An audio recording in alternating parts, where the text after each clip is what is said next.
Vamos de novo, mais um dia, mais uma noite, na verdade. Quando você chegando, eu vou campeando aqui no computador para ligar também.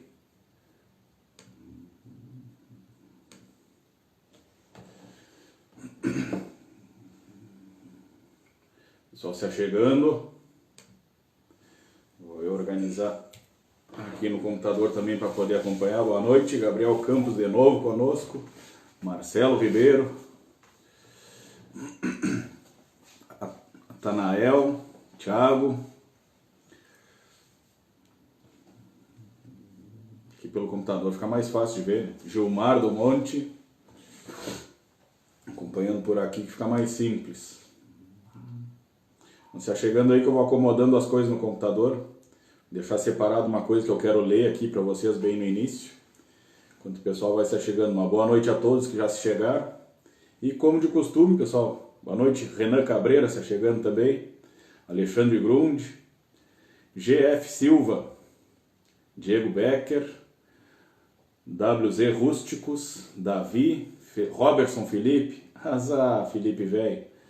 Pessoal, enquanto isso, vão se chegando aí, como de costume, já está virando de praxe aí, solicitar que vocês nos ajudem a compartilhar a live aí para que mais pessoas tenham acesso às informações que a gente vai passar aqui. Como eu sempre digo, se não puderem nos acompanhar em tempo real, pelo menos fica, fica a notificação lá para que assistam naquelas 24 horas que fica disponível pelos stories. Bruno Vargas se achegando, Fábio Augusto, show de bola, guris. Vou só organizar o que eu quero deixar aberto aqui pra gente, para eu ler para vocês depois e a gente já sigo dando atenção pra live aí.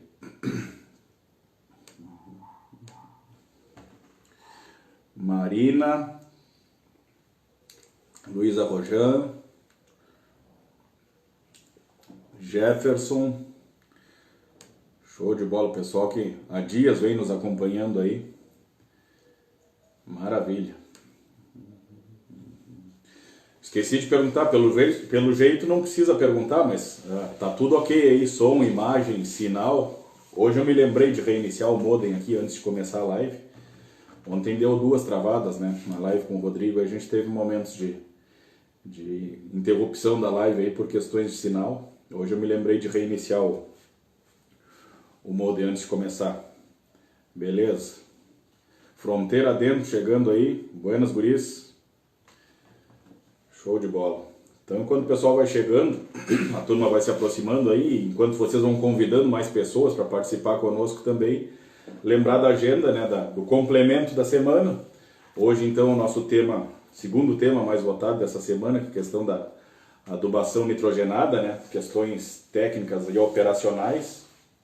Amanhã a gente tem a participação do Anderson Vedelago, tá, que vai falar conosco sobre demanda nutricional da cultura da soja. Lembrando que o Anderson foi funcionário do IRGA, ajudou nas pesquisas iniciais da soja em terras baixas, aí, inclusive um boletim técnico lançado pelo IRGA em 2012, com foco em soja em terras baixas, né, em área de rotação com arroz. O Anderson é um dos autores do livro, e o mestrado dele é com a demanda do potássio pela cultura da soja. Então vai ter bastante coisas, tanto questões técnicas quanto operacionais também para a gente conversar com o Anderson, e obviamente fazendo o link, como sempre, com a questão do nosso sistema de produção integrado.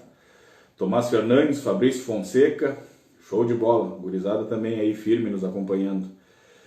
E seguindo a agenda da semana, pessoal, na sexta-feira um tema completamente operacional, né, que é a questão das terceirizações operacionais, os riscos e as vantagens da gente fazer isso. Tem alguns relatos de casos para trazer para vocês aí de questões de sucesso que a gente já teve com esse tipo de serviço auxiliar, como também de alguns problemas que a gente já passou, e obviamente que eu vou me posicionar aí qual seria, na minha maneira de ver, pelas experiências que a gente já passou em relação a isso, qual seria a melhor estratégia da gente utilizar essas terceirizações, tá bem? O que mais que tem de recado para o início agora? Acho que no mais era isso daí. Lembrando, pessoal, que para quem já se inscreveu para o workshop, tá?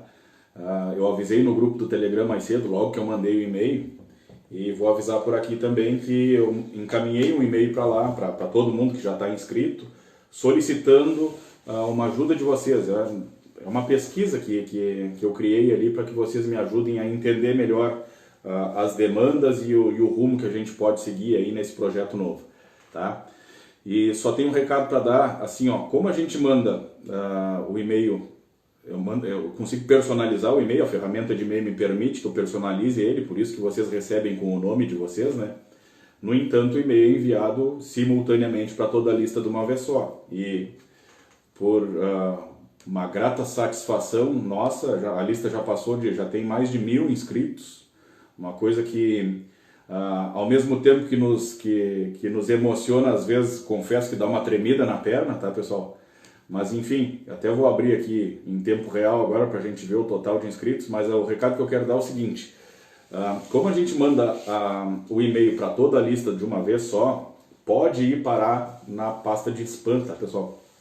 Ou, no caso do Gmail, ele separa ali, ele separa por pastas por conta própria, né? Principal, social, atualizações, e tem mais uma que eu não me lembro, são 3 ou 4 pastas que o Gmail separa por si só, e mais a questão do spam, né? Então deem uma conferida aí, quem ainda não viu se recebeu ou não, e isso serve também, já estou dando esse recado, para avisar para os próximos e-mails que a gente vai mandar, inclusive o e-mail com o link do workshop, né? Então é importante que vocês estejam atentos à pasta de e-mail de vocês de uma maneira geral, olhando desde o spam até essas outras 3 ou 4 pastas, no caso do Gmail, que ele separa por conta própria, tá? 1027 é o total de inscritos que a gente tem até agora, pessoal. Então, mais uma vez agradeço profundamente essas inscrições, aí superaram e muito as nossas expectativas, tá? Mas dados os devidos recados, deixa eu voltar aqui para a janela da live para poder acompanhar o chat.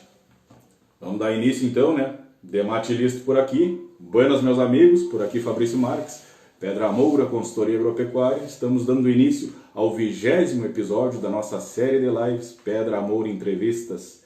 Hoje é Pedra Moura entrevistando o Fabrício.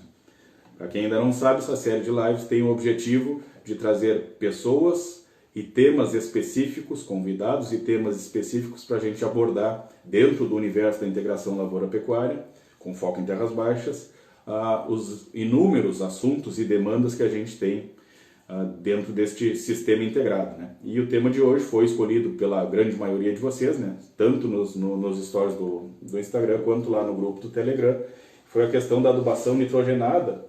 E como a live de ontem, para quem acompanhou, a gente falou sobre nutrição de arroz, já foi citada alguma questão em conjunto com o Rodrigo ontem, né? Obviamente que eu vou voltar a frisar algumas questões que a gente abordou na live com ele. Mas eu confesso que, inclusive, agora há pouco, ali pelas 6 horas, quando eu fui me organizar para criar o roteiro antes da live, aí chegou até... meio que entrei em pânico num certo momento, porque é tanta coisa que tem para falar sobre esse tema que eu estava com dificuldade de achar uma linha de raciocínio contínua e gradual para a gente seguir. E daí resolvi dar uma parada, fui tomar um banho, coisa e tal, para dar uma aliviada na cabeça e conseguir finalmente achar o rumo a seguir aí. Tá? E inclusive tem um relato aqui que eu quero dar para vocês, que é uma das coisas que eu deixei separado para ler ali, que é do meu relatório de estágio, e contar uma história da minha defesa especificamente, que é interessante. Eu até me impressionei quando eu me lembrei que eu tinha, obviamente, descrito essas coisas no meu relatório e fui dar uma revisada. Inclusive foi aí, quando eu li o relatório, que me clareou as ideias para que rumo eu tinha que pegar para organizar o roteiro da live. Tá? Mas me chamou a atenção o capricho, o cuidado que eu tive de pegar questões da bibliografia, né, para embasar o embasamento técnico, teórico, para embasar as questões práticas que a gente tinha feito, que eu tinha acompanhado durante o estágio, né? E foi legal que para quem é daqui da FAEM, da minha época, o professor Jesus Oliveira, creio que vários ou todos que são da FAEM vão conhecê-lo, na minha época de faculdade era o professor mais prático, um dos mais práticos que nós tínhamos, e ele tinha sido orientador do Munhoz, que foi o meu orientador de campo, né, que é o sócio proprietário da Porteira Dentro, que é a empresa onde eu fiz o meu estágio. Fiquei empregado. E o Jesus era da minha banca. E daí quando acabou a banca, depois que eles deram as notas lá e tudo mais, a minha média final foi 9,8 e o Jesus mexeu comigo, deu os parabéns no final da banca, ele disse que era para eu dizer para o Munhoz que o discípulo tinha superado o mestre. E eu obviamente fiquei extremamente feliz com aquilo, né, porque o Jesus tinha sido orientador do próprio Munhoz, né, e liguei para ele para dar o resultado lá da nota e para dar o recado que o Jesus tinha mandado, né. E ele pegou, ele deu uma risada e respondeu assim: tá bem, não, tá certo, parabéns antes de mais nada, mas só um detalhe, o teu orientador de campo era muito melhor do que o meu. Se lavou em mim, né? Tinha sido ele mesmo.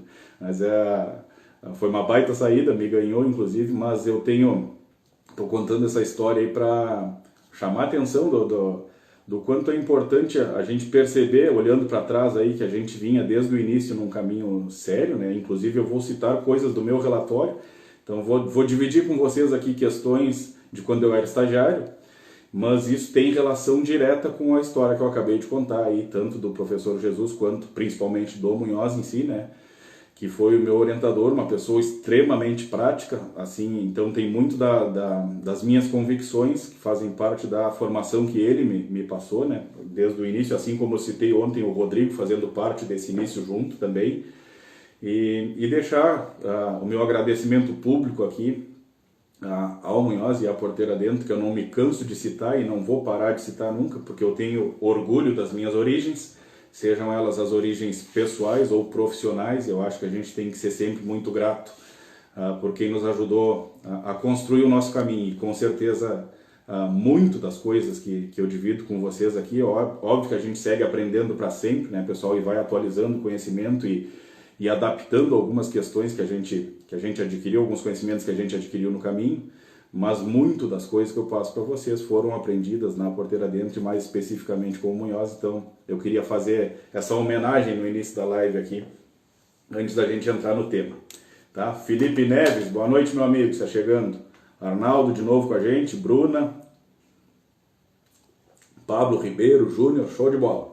Então tá, pessoal, entrando agora, já feito esse bate-papo inicial, dados os devidos recados, contado a história que eu queria contar, para contextualizar, né, então, o caminho que eu disse que eu achei para nós trilharmos aí em relação ao tema de hoje, foi obviamente focar naquilo que a gente mais tem feito, que é trazer para vocês questões técnico-operacionais, com muito foco na questão prática, né, nas realidades e nas dificuldades que a gente vai encontrar ao realizar a orientação, a recomendação técnica.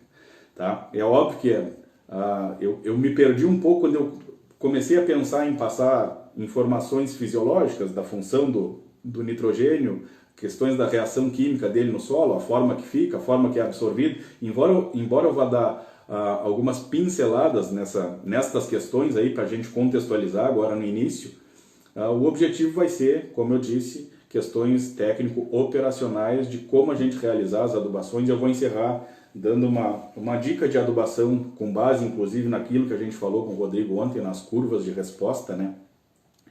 E como o nosso foco é sistema de produção integrada em terras baixas, áreas de arroz em rotação com soja e pastagens, e no caso da soja, a gente já fez uma live específica falando sobre o uso de nitrogênio em soja, o meu foco principal hoje vai ser o arroz, majoritariamente, mas muitos dos conceitos que a gente vai abordar servem para as gramíneas, para as forrageiras também, afinal de contas tudo é gramínea, né? Inclusive antes da live, o Rafael Frota, parceiro lá de Santo Augusto, que estava acompanhando a live ontem, mandou um WhatsApp ali no privado, se referindo à questão do fracionamento do nitrogênio, que a gente comentou na live com o Rodrigo ontem. Obviamente que eu vou frisar isso de novo hoje, mas ele falou das questões do milho e do trigo na região dele lá, que eles também usam essa questão do fracionamento, e é óbvio que a gente não citou isso ontem porque o foco era específico ao arroz, mas essa linha de raciocínio do fracionamento do nitrogênio serve para as gramíneas de uma maneira geral, né? Entre elas as forrageiras, tá bem? Então, para a gente contextualizar aqui no início, eu vou ler Lucas, chegando, dali, eu vou ler o que estava no meu relatório, pessoal, como eu disse para vocês, tá? Até para dar uma contextualizada teórica no nitrogênio antes da gente entrar para as questões mais práticas, tá bem? Deixa eu abrir aqui o relatório que eu tinha deixado separado. Então tá aqui, ó, o embasamento teórico que eu botei antes de entrar nas questões práticas no meu relatório de estágio, que muita coisa a gente vai aproveitar hoje. O nitrogênio é parte integrante de todos os aminoácidos, componentes das proteínas. Faz parte também da molécula de clorofila. Não por acaso a planta fica mais verde quando a gente aplica nitrogênio, né? Faz parte da molécula de clorofila, das enzimas, aminas, amidas e hormônios. Dessa forma, a deficiência de nitrogênio afeta todos os processos vitais da planta, a sua capacidade fotossintética diminui, o crescimento é retardado e a produção é prejudicada.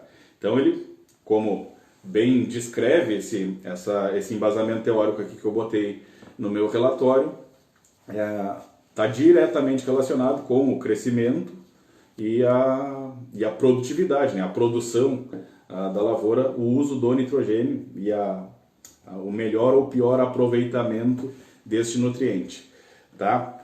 Eu separei aqui algumas questões de tipos de adubos nitrogenados para a gente falar, depois algumas questões operacionais, que aqui tem muita influência no resultado do aproveitamento do nitrogênio. E por último a gente vai falar daí das questões mais técnicas da aplicação desse nutriente no arroz, especificamente fazendo algum link, aí, alguma relação com as forrageiras.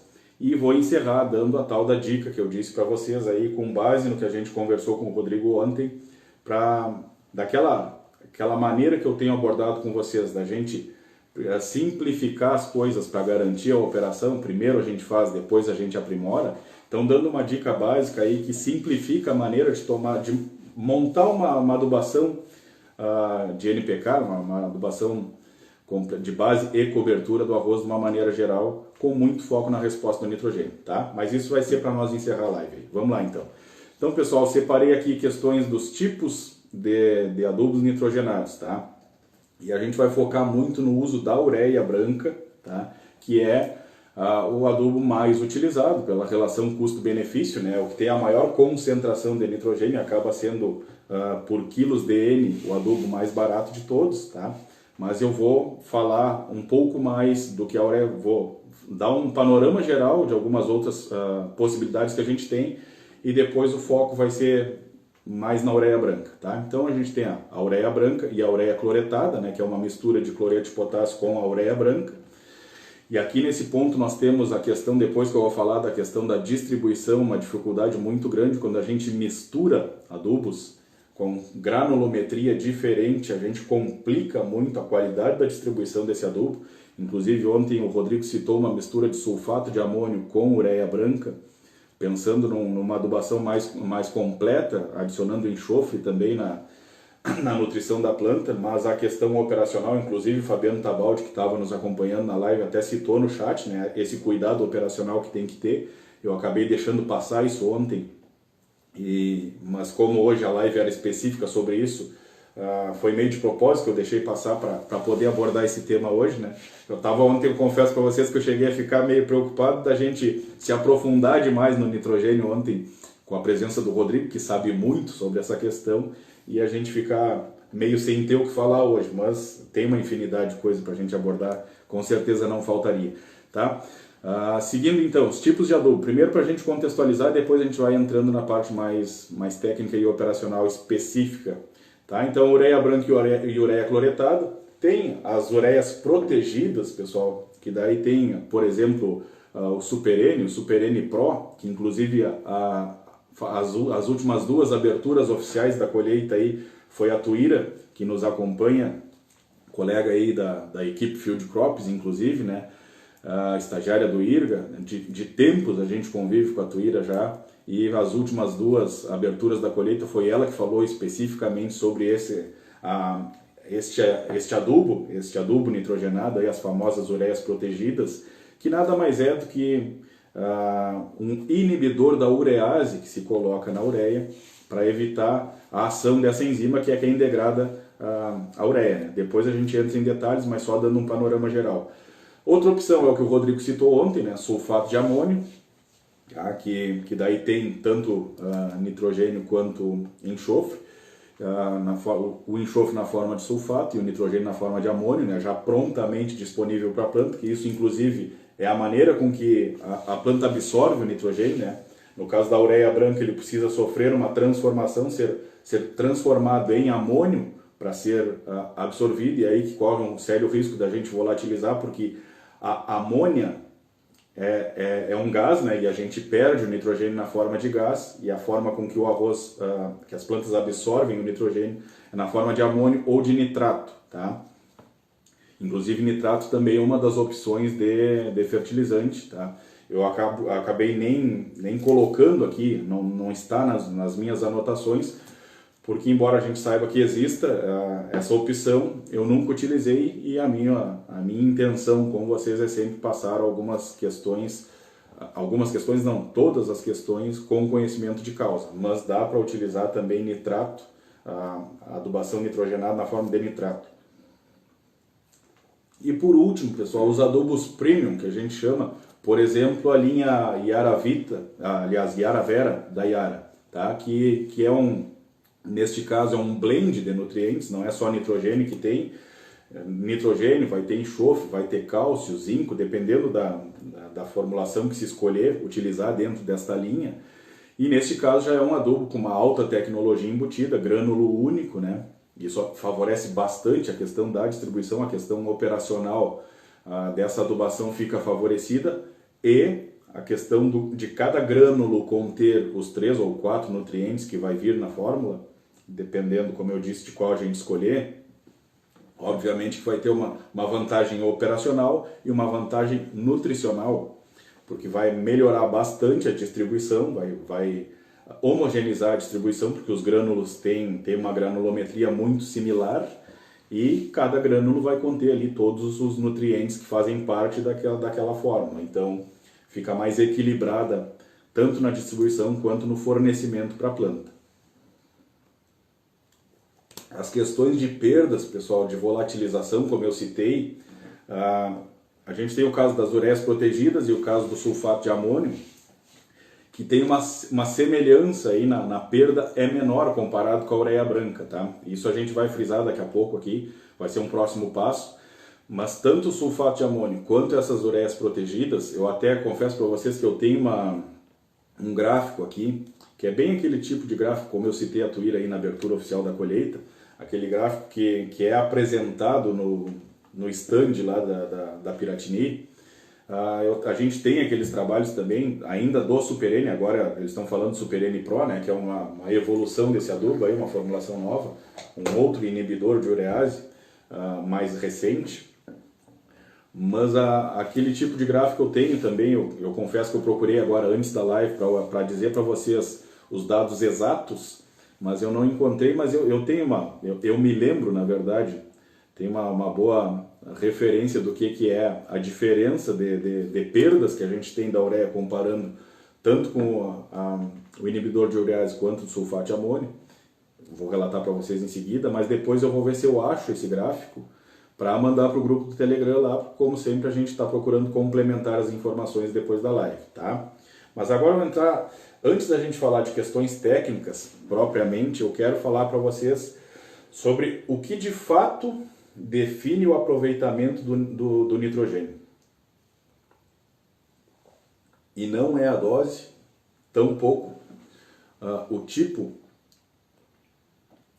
de adubo, e sim questões puramente operacionais, e aqui vai um alerta bastante grande, tá? Obviamente que com a ureia branca isso se potencializa, fica mais evidente isso que eu vou falar, mas serve para todos os adubos de uma maneira geral, esses que eu citei para vocês, tá? Mas deixando bem claro que na ureia branca vai ser muito pior a questão, tá, pessoal?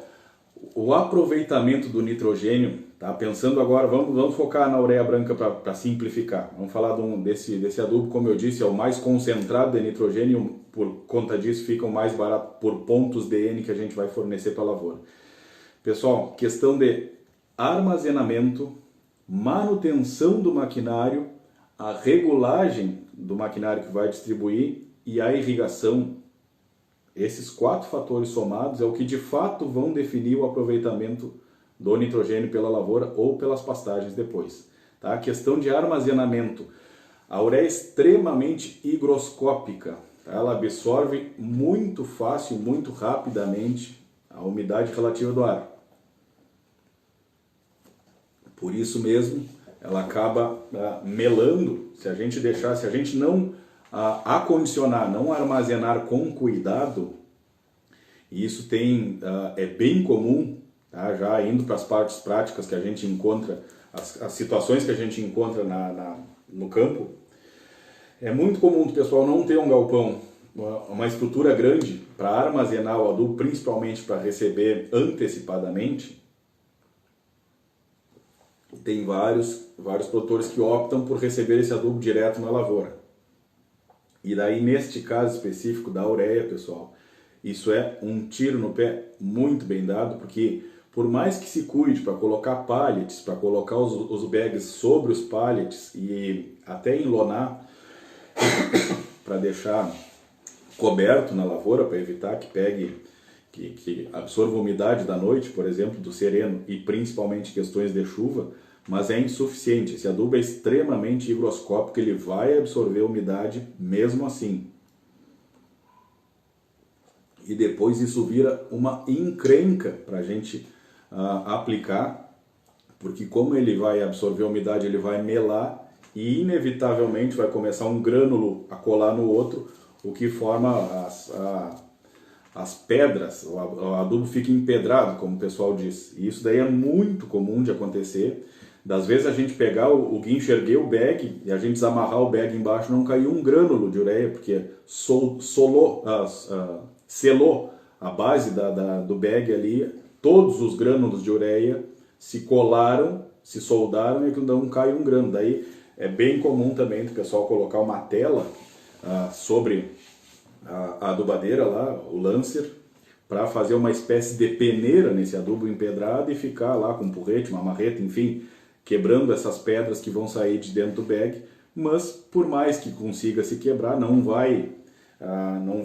não vai conseguir quebrar todas, e ainda assim a condição desse adubo já está comprometida, ele já está com umidade acima, já está mais úmido do que deveria, e novamente, por mais que a gente quebre as pedras, como ele ainda continua contendo umidade nele, dentro da adubadeira ele vai acabar se grudando de novo.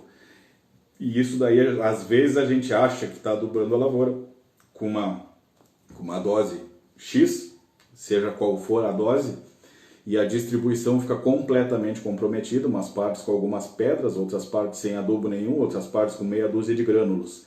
Então essa questão do armazenamento, antes da gente falar em dose de produto, tem que cuidar muito essa questão do armazenamento, porque a gente pode estar rasgando dinheiro, botando dinheiro fora. E nesse caso, às vezes, aí pensar em colocar, por exemplo, uma aplicação de ureia no seco ali, 200 kg de ureia, e a gente não tem a exatidão do que realmente a gente conseguiu distribuir por uma situação dessa da ureia toda empedrada, né? Então, nesse caso aí, se não tem...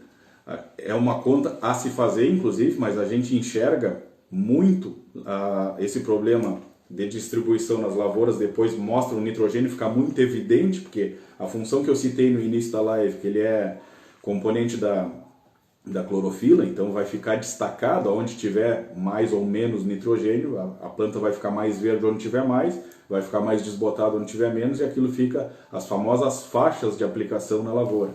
Isso, dependendo da cultivar, pode ser um risco grande de acamamento ou de doença, tá? Que isso tem relação com o equilíbrio, inclusive, do nitrogênio e potássio, que é uma das coisas que a gente vai falar no final, quando estivermos falando mais especificamente da definição da adubação.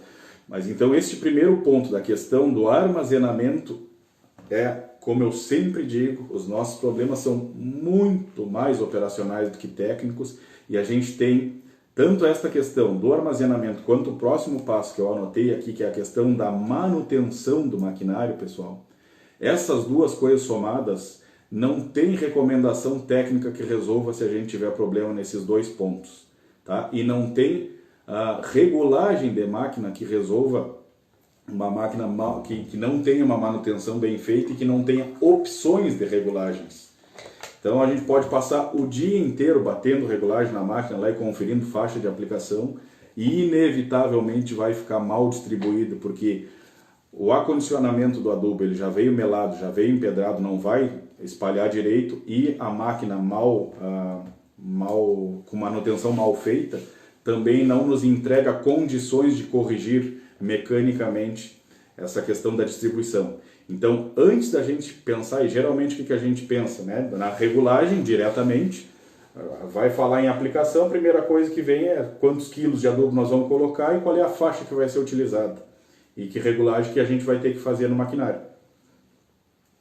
Mas antes disso, pessoal, armazenamento e manutenção do maquinário vão influenciar muito mais do que na própria regulagem, tá? Mas esse ponto da regulagem, obviamente que é fundamental. Então agora passando para o próximo passo, digamos que o adubo foi bem acondicionado, tá? A ureia está seca, o maquinário tá no capricho, tem condições da gente regular perfeitamente. Bueno, agora entra aqui outro ponto que tem um pouco de relação, que a gente falou com o Rodrigo ontem, da dose total e por isso fracionamento, tá? A dose total do que a gente vai colocar por hectare, e muito mais do que a quantidade de adubo que a máquina vai aplicar por hectare, pessoal, é a uniformidade da distribuição desse adubo na faixa de aplicação. E aí é uma outra confusão bem grande, um outro problema bem grande que a gente encontra nas lavouras, que também fechar a quantidade exata de adubo por hectare que estava programado é o de menos. Isso é muito tranquilo de fazer. Tá? E isso, inclusive, o pessoal campeiramente faz da seguinte maneira. No quarteirão X tinha tantos hectares, a dose é de tantos quilos, nós precisamos de tantos bags. Daí vai para a lavoura aplicar, terminou aquela quantidade de bags exato, a aplicação deu na tampa. A quantidade, provavelmente sim, agora não quer dizer que ficou bem aplicado. Então isso, inclusive, é um serviço que o Bruno Vargas, que já veio fazer uma live conosco, falando sobre perdas de colheita, né? E a gente tem a intenção de fazer uma outra live mais para frente falando das regulagens especificamente, mas é um serviço que o Bruno faz, muito bem feito conosco aí, desde a safra passada. Essa é uma das funções do Bruno dentro da Pedra Moura, e é um trabalho de extrema importância, pessoal, porque pegando o gancho que eu falei um pouco antes aí, uma ureia mal distribuída, vamos pensar em duas cultivares aqui, Pampa e Guri, que foram citados ontem por mim e pelo Rodrigo. Além da dose total de nitrogênio nessas cultivares, que a gente tem que cuidar para não passar muito da dose, a distribuição vai ter relação direta com o acamamento do Pampa e a questão da suscetibilidade de brusone do Guri, que já é uma cultivar que tem uma suscetibilidade alta, e se a gente mal distribuir a ureia, se ela ficar listrada a lavoura, a gente potencializa esse risco. Tá? Então é extremamente importante essas questões puramente operacionais. Tá? Então, relembrando, armazenamento, manutenção do maquinário, antes da gente definir dose e faixa de aplicação. Depois o próximo passo é justamente a regulagem do maquinário, a distribuição, né? A faixa de distribuição e a uniformidade dentro da faixa. Tá? Muito mais do que a largura da faixa é a distribuição. Tá? E para isso depois o Bruno já está comentando aí, eu já leio o que ele falou. Mas muito mais do que a largura da faixa é a uniformidade dentro da faixa que a gente tem que cuidar, estarmos muito bem atentos. E para concluir, a outra questão puramente operacional que vai influenciar direto no aproveitamento desse nitrogênio é a questão da irrigação. E isso serve tanto falando nas lavouras de arroz, quanto nas pastagens, da gente ter alguns casos aí de ter a área de pecuária irrigada, né? Como é um dos relatos que a gente vai trazer mais para frente com vocês aí quando abordar alguns cases específicos de propriedades, ou a própria chuva, né, nos fazendo esse papel de irrigação, e aí nós aplicarmos ureia contra uma chuva para que São Pedro irrigue para nós. Então vai ter influência direta no aproveitamento do nitrogênio, essas questões. Então, muito antes da gente entrar na parte técnica, que é o que está separado agora, e eu vou dar uma olhada aqui no chat, ver se tem algum comentário que a gente possa aproveitar, mas antes, pessoal, como de costume, sempre trazendo mais para a parte prática, para a parte operacional, antes da gente definir dose, esses 4 pontos aí, armazenamento, manutenção do maquinário, distribuição da faixa e irrigação tem que estar a ouro e fio, senão a gente pode estar botando dinheiro fora aí com doses mais altas de nitrogênio, sem conseguir distribuir direito e aproveitar direito esta aplicação. Tá, vou dar uma olhada no chat aqui, ver o que o Bruno falou, que eu vi que ele fez algum complemento do que eu estava falando aí, e depois a gente segue aqui os outros pontos mais técnicos agora do uso do nitrogênio. O Bruno falou, perfeito, manutenção entre safra é o primeiro pilar para obtermos uma boa regulagem, servindo para as culturas de inverno e verão. Pois e o Bruno, com conhecimento de causa, fala isso muito mais do que eu, porque é ele que sofre na pele quando a máquina está mal, a manutenção foi mal feita ou não feita. E às vezes as máquinas são adaptadas. Eu já citei para vocês em outras lives, de eu já ter pego máquina, por exemplo, de semeadora de soja que tinha as regulagens soldadas, né? E daí não tinha opção de regular. Por sorte estava caindo 170, 180 quilos de adubo e 14, 15, 16 sementes, dependendo da linha. Então ainda era uma máquina que, de certa forma, nos poupava serviço, né? Porque ela estava soldada, não tinha opção, e essas eram as quantidades que estavam caindo geralmente. Mas é normal o pessoal fazer esse tipo de coisa e dar uma enjambrada e às vezes uma soldada que, bueno, daí não tem mais o que fazer, né? É o que é. Aí o caso do Bruno aí, que trabalha diretamente com isso, ele sofre bastante na pele quando vai fazer alguma regulagem e a máquina não tem manutenção, a manutenção não foi feita e a máquina não oferece condições de corrigir as regulagens para ajustar tanto a faixa e principalmente a distribuição, a uniformidade dentro dessa faixa.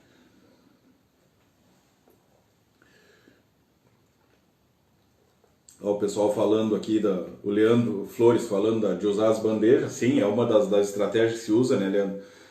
Tanto as bandejas quanto algumas adaptações. Depois, mais para adiante, aí, com a participação do Bruno, a gente aprofunda mais detalhe, mas tem a possibilidade de utilizar também uns pluviômetros, tá? Fazer uma adaptação aí para utilizar alguns pluviômetros ao longo da faixa, para que a gente possa perceber justamente a uniformidade da distribuição. Eu tenho fotos sobre isso, eu mando para vocês lá no grupo do Telegram depois, mas além das bandejas, essa questão da uniformidade dentro da faixa, se a gente consegue aperfeiçoar muito com a questão do uso dos pluviômetros. Aí depois vocês vão entender um pouco melhor como é que funciona.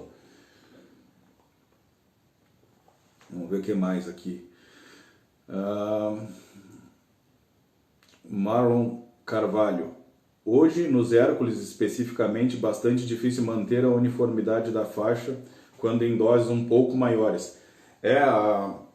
O Marlon, na verdade, o Hércules e todo e qualquer outro Lancer tem uma questão que a gente, como ainda na porteira dentro, tinha um outro colega que prestava esse tipo de serviço que o Bruno presta para nós hoje, que inclusive o Bruno foi estagiário do Crunt na porteira dentro e aprendeu a fazer esse tipo de serviço lá e depois aperfeiçoou no estágio final dele, como eu já citei em outras lives, e fez curso de regulagem de máquinas e faz 2 safras que ele está fazendo sozinho, então já tem muito conhecimento de causa também.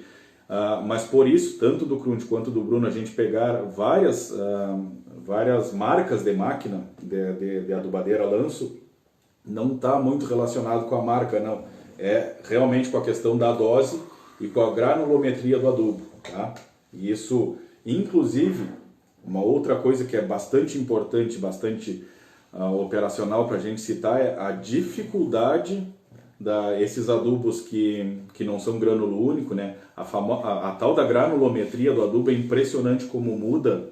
Às vezes, o adubo da mesma marca chega um lote diferente, ou chegou na propriedade, a quantidade total de adubo que se comprou veio de 2 lotes da fábrica, e um lote ter uma granulometria diferente da outra, e só de trocar o lote do adubo acaba mudando a quantidade, a regulagem, seja em linha, seja lanço, serve para as 2 coisas nesse caso. Isso foi bem comum já da gente avaliar, inclusive semeadura em linha, adubação em linha, de ter até 30, 40 quilos de diferença quando a gente trocar de um adubo para o outro. Aliás, trocar o lote do adubo mantendo o mesmo tipo de adubo da mesma fábrica, inclusive. Então essa questão da granulometria é impressionante. Por isso que é importante a questão operacional. Por que eu bato tanto na questão operacional? porque muito da falta da eficiência dos nossos manejos está na parte operacional e de nós estarmos muito em cima da operação. Tá? Isso, e mais uma vez, é importante. Por que a gente tem procurado, o meu objetivo, o nosso objetivo, o Bruno também faz parte disso, do treinamento das equipes internas, justamente para que ao longo das safras que a gente for trabalhando dentro das propriedades, o pessoal da própria granja, os colaboradores, vão se capacitando para fazer esse tipo de aferimento ao longo da semana, porque como é que funciona a consultoria? Geralmente uma visita semanal ou quinzenal, dependendo do negócio, e daí imaginem vocês, a gente vai lá, faz uma regulagem, fica 15 dias sem voltar. Daí acontece um caso desse que eu disse aí, de trocar de lote de adubo e a granulometria ser completamente diferente. Daí, ou eles vão continuar aplicando com um resultado diferente, ou vão parar a aplicação esperando que a gente retorne. De qualquer forma, estaremos perdendo, né? Seja na eficiência da operação, seja o tempo de serviço que o pessoal vai ficar parado. Então isso é extremamente importante. É uma das nossas missões também, das nossas metas enquanto dentro das propriedades, esse tipo de capacitação dos funcionários. Muito mais do que nós sermos os donos, os senhores da recomendação lá do serviço. Inclusive, isso de certa forma é uma burrice, reter esse conhecimento e não querer passar tipo, não, eu não vou ensinar o cara a fazer, senão ele não vai mais precisar de mim. Mas, se o resultado da propriedade está diretamente relacionado ao nosso trabalho e isso vai influenciar no resultado da propriedade, é uma burrice não ensinar as pessoas a fazer. Vai aumentar a nossa eficiência dentro da propriedade, sendo bom tanto para o produtor que vai colher mais, quanto para nós que estamos dando a orientação e o cara de fato está atingindo melhores resultados.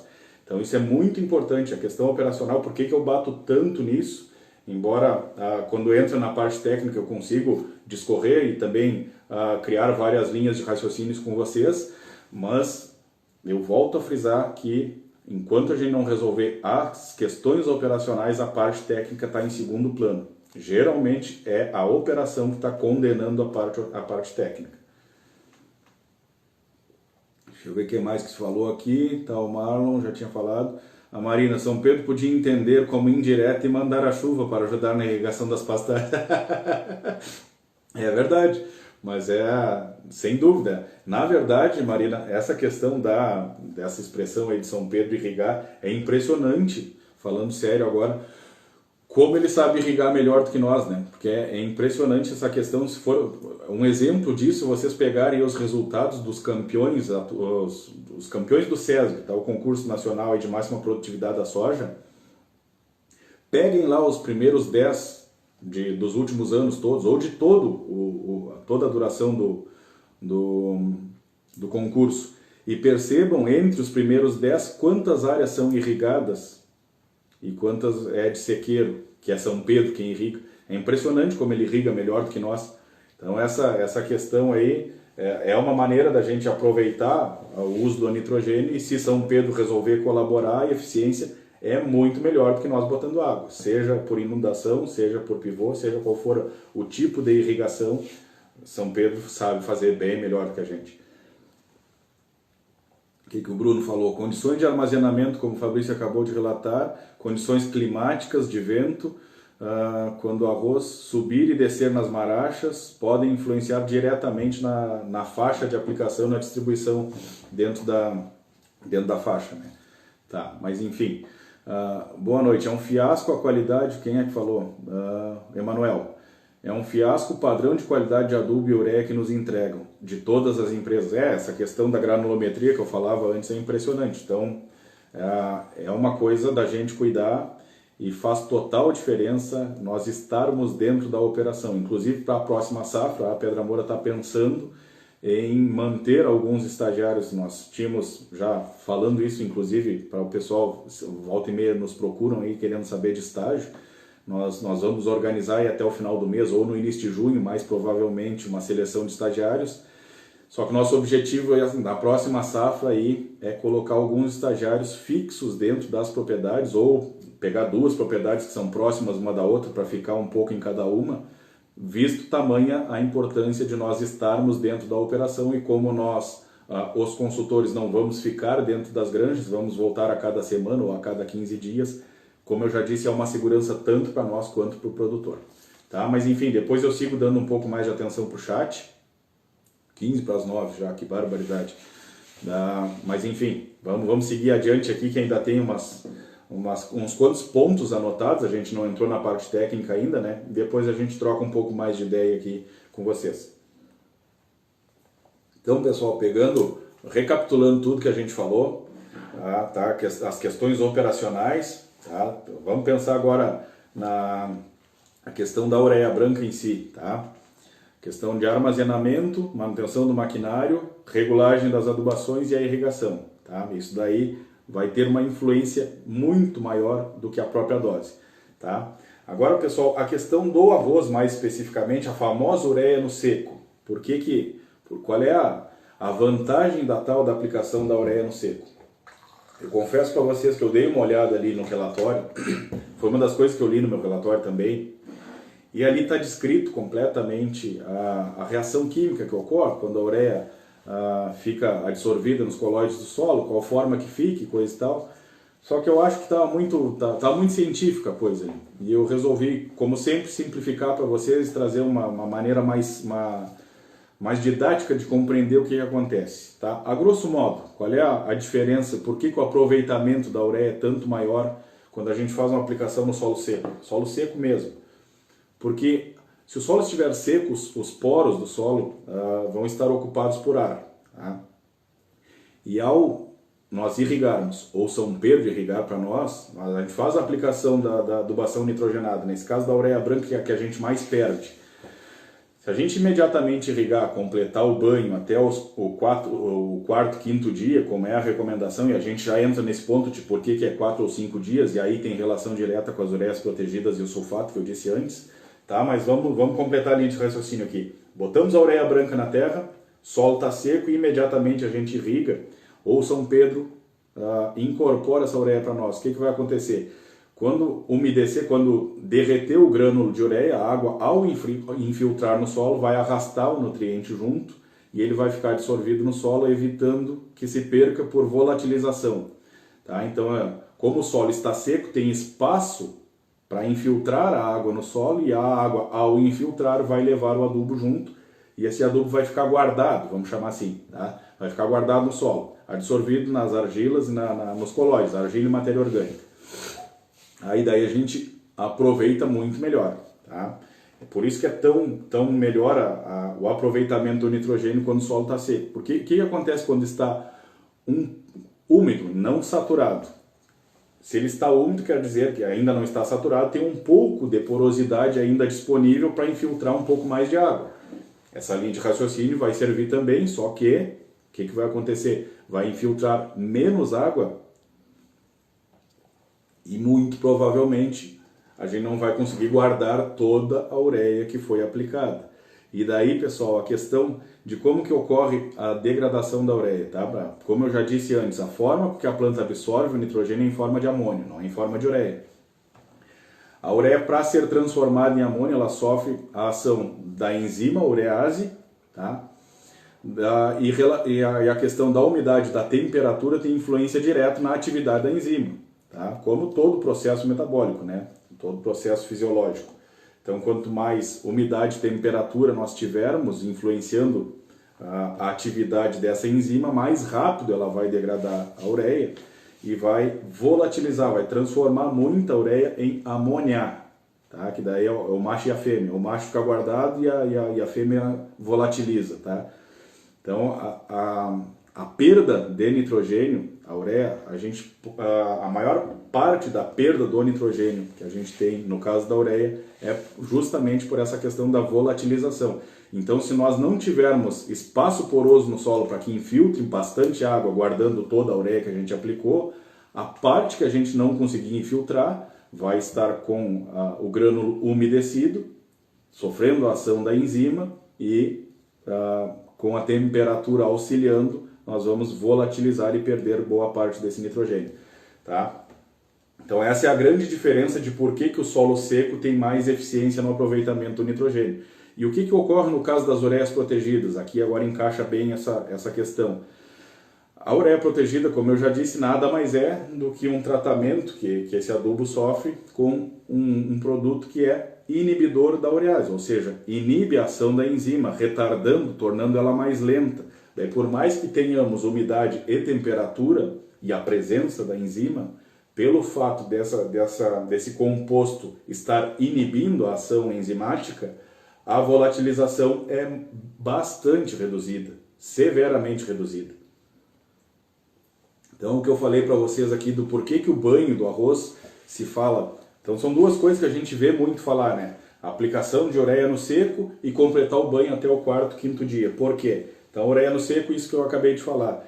E o banho até o quarto, quinto dia, porque os trabalhos, que tem o tal do gráfico, esse que eu falei para vocês, que eu vou procurar depois para mandar, comparando ureia branca, ureia protegida e sulfato de amônio, as curvas de volatilização e, por consequência, de resposta em produtividade depois, usando esses três tipos de adubo,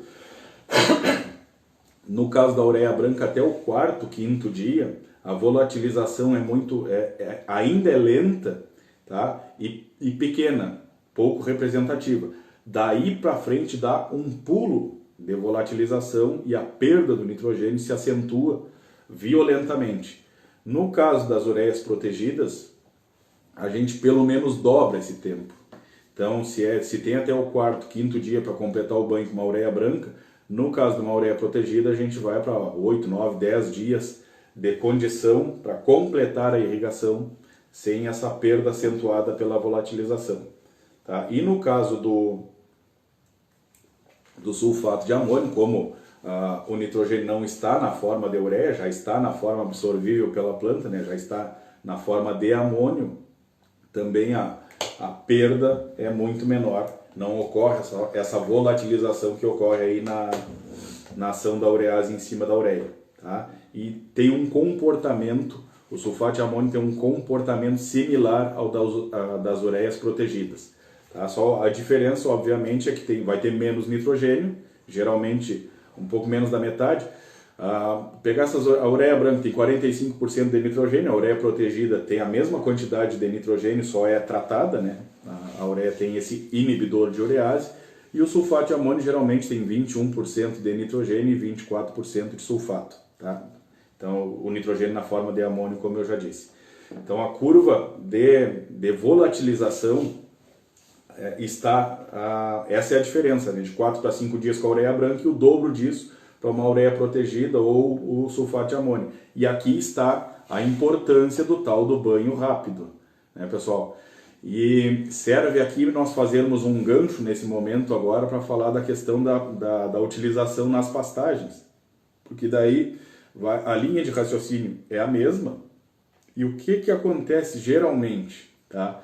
O pessoal que é pecuarista por tradição, naturalmente pecuarista, ou que é só pecuarista e não é lavoureiro, tende a fazer a aplicação de ureia nas pastagens ao contrário. O ideal, como eu acabei de falar, é nós aplicarmos com solo seco e imediatamente irrigar ou contar com uma chuva, com a irrigação de São Pedro. O pessoal, por medo de perder a ureia, por volatilização, aliás, por não chover e ela ficar aplicada por muito tempo, a tendência do pessoal da pecuária, que é só pecuarista, é esperar chover e aplicar a ureia na umidade. Tá? A perda não vai ser tão acentuada como é no caso do arroz, que a gente falou agora há pouco, pela questão de um dos fatores que eu citei, que tem influência direta na volatilização, da perda de nitrogênio por volatilização, que é a questão da temperatura. Tá? Geralmente as pastagens de inverno se faz a adubação nitrogenada com uma temperatura mais amena, às vezes até mais frio mesmo, né? Dependendo da época que está se fazendo. Então, a questão da temperatura influenciando na atividade da enzima vai ser menor e a volatilização por consequência também. Mas o raciocínio é o mesmo. Se nós aplicarmos numa pastagem antes de uma chuva e de fato chover em cima, o aproveitamento vai ser muito maior. Nesse caso, para o pessoal fazer a aplicação com essa linha de raciocínio, colocando a ureia depois da chuva para não correr o risco de não chover, vamos pegar, por exemplo, região mais para o lado da campanha aí. Aceguá, Bagé, Pedras Altas, Dom Pedrito, que tende a ter de fato um volume, regime hídrico mais desuniforme, e é comum negar a chuva, como o pessoal fala, né? Às vezes a meteorologia até está marcando chuva e acaba que naquela região, naquela localidade específica ali não chove. Isso, inclusive, essa tomada de decisão vai depender do conhecimento de causa, do histórico das propriedades, das fazendas, né? A tal da anamnese que os médicos chamam, que é o pessoal fazer dar um histórico para a gente, né? Quando a gente chega na propriedade. Uma coisa é a gente estar atuando dentro de uma propriedade por muito tempo, que a gente já sabe as características regionais e da propriedade como um todo. Uma outra coisa é nós estarmos chegando novos na primeira safra e ter que contar muito com o histórico que o pessoal nos passa. Tá? Então essa tomada de decisão de aplicar a ureia depois da chuva, geralmente o pessoal deixa para fazer nesse tipo de situação das regiões onde o volume hídrico é mais desuniforme, mais desparelho, e não raramente a tal da chuva mesmo marcando nega e não chove lá. Daí, qual seria a melhor opção, pessoal, para esse tipo de coisa, para diminuir risco e não perder tanto aproveitamento do nitrogênio? O uso da ureia protegida. Nesse caso, depois no gráfico vocês vão ver direitinho lá, para quem está no grupo do Telegram vai receber, a diferença da eficiência da ureia protegida no seco e com umidade não é tão grande, justamente por ela retardar a ação da enzima. Então ela não perde tanto e não faz tanta diferença na ureia protegida o solo estar seco ou não. Então, para esse caso específico das forrageiras, que o pessoal geralmente prefere aplicar após a chuva para ter certeza que tem umidade, então seria uma estratégia muito boa. Ou, no caso, voltando para a nossa lavoura de arroz, que também é majoritariamente os nossos casos ainda, infelizmente, é a questão da irrigação da propriedade, né? O pessoal já conhece, tem áreas aí que não é raro o pessoal levar 10, 15 dias para completar o banho. A gente já passou por situações de levar 3 semanas para a água completar uma lavoura específica aí. Da questão, geralmente esse tipo de coisa está relacionado com aquelas primeiras lives que eu fiz lá com o Antonioni, da questão da revisão da estrutura das propriedades, e não raras vezes o canal está transbordando e a água está chegando, um cheirinho de água nas coroas das lavouras. O que quer dizer? Está faltando perna, altura de canal, tá? As pernas do canal já estão muito baixas e o canal está bufando, literalmente. Tu vai cobrar do pessoal lá que está chegando pouca água, só que vai conferir no canal e o canal está transbordando, literalmente botando por cima, e a água nas coroas está chegando só um cheirinho. É porque, de fato, está faltando altura, perna do canal, e daí não tem pressão suficiente para levar água até as partes mais altas da lavoura. Também não é raro no planejamento do sistema de irrigação o canal passar por uma parte mais baixa da propriedade e depois voltar a subir. E daí, nesse tipo de caso, se o cara passou pelo baixo e a altura da perna do canal é constante, não acompanhou esse desnível, né? Não se elevou a perna do canal por causa do desnível, inevitavelmente vai transbordar no baixo, não vai chegar água no alto. Tá? Então é uma outra alternativa, uma outra opção, na verdade, do uso das ureias protegidas nesse tipo de caso aí, que já se sabe que a lavoura tem dificuldade de irrigar, que o sistema de irrigação da propriedade está deficiente, não vai completar nos 4, 5 dias que a literatura manda, né? E a gente já entendeu por que agora, e por isso mesmo é uma baita de uma alternativa, porque com certeza o custo é um pouco mais caro, esse tipo de adubo, obviamente, né? Tem uma tecnologia embutida, mas essa diferença do custo aí, sem sombra de dúvida, vai se pagar pela questão da perda, da volatilização, e isso também, eu não tenho os dados, não me recordo das diferenças específicas de produtividade, porque eu não achei o gráfico aqui, mas a gente precisa entender mais o conceito agora do que propriamente as diferenças, porque depois eu repasso para vocês essas informações. Eu dei uma olhada aqui, pessoal, falta provavelmente menos de 1 minuto, então eu ainda não encerrei as coisas que eu anotei, né? Já tem mais alguns comentários no chat, como de costume tem sido aí, o Instagram vai nos derrubar e eu só salvo a live nos stories aí, a gente volta pro ar para continuar o assunto. Ó, já me avisou aí que falta 30 segundos. Ainda tem as questões do fracionamento da ureia, para a gente falar de novo, né? E a questão da dica que eu vou dar para vocês, de como a gente montar uma adubação, pensando na lavoura de arroz, uma adubação completa com base na curva de resposta do nitrogênio, que foi uma das coisas que a gente conversou na live de ontem, tá? Então falta 3 segundos aqui, a gente já retorna.